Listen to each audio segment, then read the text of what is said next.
Hello, everyone. It's now time to learn how to solve the toughest problems of them all, the mass stoichiometry problem. These problems are much like the mole stoichiometry problems you learned about in the last video, except instead of moles in the problem, there are masses. You'll either see the word mass or you'll see something expressed in grams. These are tough, so hold on to your hats and make sure you do a lot of good practice. What will you need to solve these problems? You will need a calculator. You'll need your periodic table of elements. You'll need the document titled How to Solve Mass Stoichiometry Problems that I also shared with you, because that shows a step-by-step process to approach these problems. And it's the process that I'm going to start with and follow in this instructional video.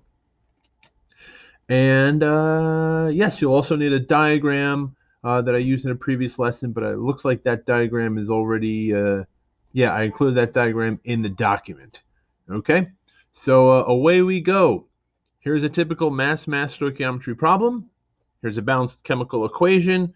The problem says, what mass of zinc will react completely with 6.53 grams of hydrochloric acid? Step one, identify the given quantity and the unknown quantity.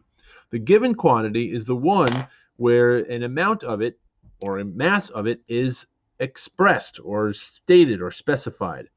6.53 grams of hydrochloric acid is our given quantity. We know, or being told by the problem, that 6.53 grams of hydrochloric acid are involved in this here problem. So this is our given quantity. That's really important to identify and to spot. What then is the unknown? Well, the unknown quantity is the substance that the question is asking about. It's asking what mass of zinc. And here's our good friend zinc. We're being asked to find out about zinc. So there you go. So the given quantity is the one where a mass of it is specified, but the unknown is the one where the mass of it is what you are being asked to determine. Okay, what do we do now? Well, the second step I give you here is to take the given quantity and convert it to moles by using that diagram. That diagram shows you how to change between mass of a substance and moles of a substance by either multiplying or dividing by the formula mass. All right, just to keep it nearby and remind you, that's what this diagram looks like. So when I say the diagram, I am referring to this. It's not much of a diagram, but it'll do, I think. Okay, so we'll have that nearby, and that's going to come in handy. So let's take the given substance and write it down. That would be 6.53 grams of HCl. I did leave out the word of for brevity's sake, and I am just going to use the formula for hydrochloric acid instead of writing the whole word. Also, a quick reminder is that 2 is a coefficient. It's not part of the formula, so I did not include that 2 here. That 2 will come in. Don't worry, we'll use it. Don't worry. How do we change that into moles? Well, according to our little diagram here, to change something into moles, you take the mass of it and divide it by its formula mass, and then you'll get moles. So let's go find out the formula mass of HCl. That's where our good friend the periodic table will come in handy. We've got 1 atom of hydrogen, 1 atom of chlorine, and real quick, we'll look up their masses. 1.01 for hydrogen, chlorine coming in at 35.45. I'm just going to do that math in my head and say that that is 36.46. Yes, that is correct. So we're going to take the 6.53 grams of HCl, divide by 36.46, and that answer will then be moles of HCl, or hydrochloric acid. 6.53 divided by 36.46 going to give us 0.1791 0 moles HCl. Take note that I left several decimal places. I'm not going to be so quick to round things off. This is not a final answer, and I did include the unit, and I did include the substance. So there you go. That's how you do the second step of these problems. The third step says, take the moles of the given quantity and use it to determine the moles of the unknown quantity. You'll need to use the coefficients from the balanced chemical equation. This step is what I showed in the most recent video. Here we go. So 0.17910 moles of HCl. We're going to use our dimensional analysis trick to determine moles of the unknown, moles of zinc.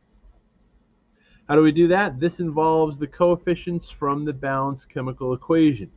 Okay, HCl, or hydrochloric acid, will go on the bottom. Our unknown zinc, Zn, will be written on the top. And we'll put their respective coefficients in to this conversion factor where they belong. HCl has a coefficient of 2, we'll put the 2. Zinc has a coefficient of 1, we'll put the 1.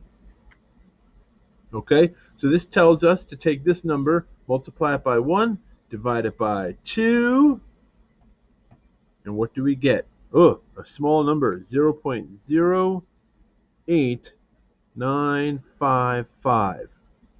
0.08955 what? Moles of zinc. That's right. That's right.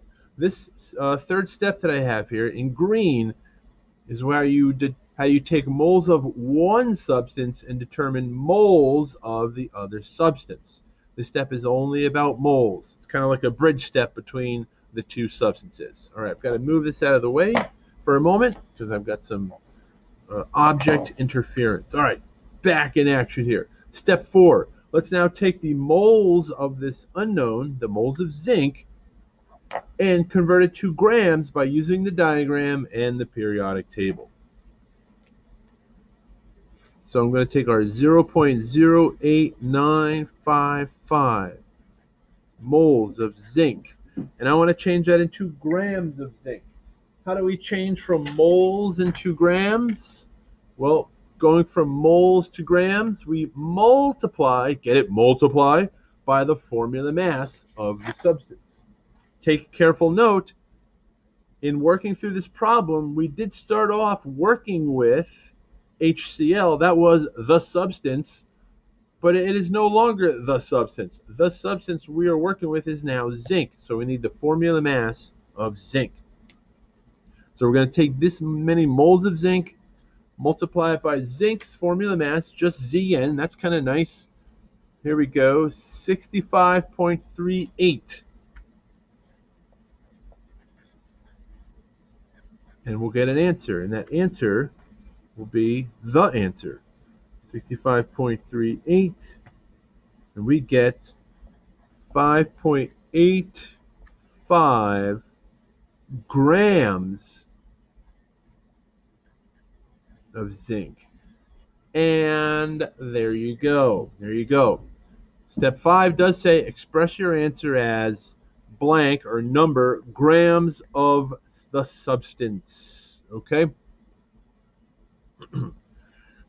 I did describe this as 5 steps. Okay? One of them is just an identification of unknown substance and given substance. Unknown quantity, given quantity. The next 3 steps are mathematical, and embedded in 2 of them is the determination of formula masses. Okay? The 5th step is really just how you express your answer. These 3 mathematical steps, however, will always be pretty much the same exact steps. Okay? This first one will always involve one substance, the given substance. The third one will always involve the unknown substance. The second step will always involve both of them. And the second step involves moles of both of them. This second step here of the 3 mathematical steps is the only one that uses the coefficients from the balanced chemical equation. The 2 HCl that you see up here only appears here, not here and not here. Same for the 1 mole of zinc, it only appears here, not up here nor down there. Whew, this is a lot, this is tricky. Please go to the second video and watch its second example.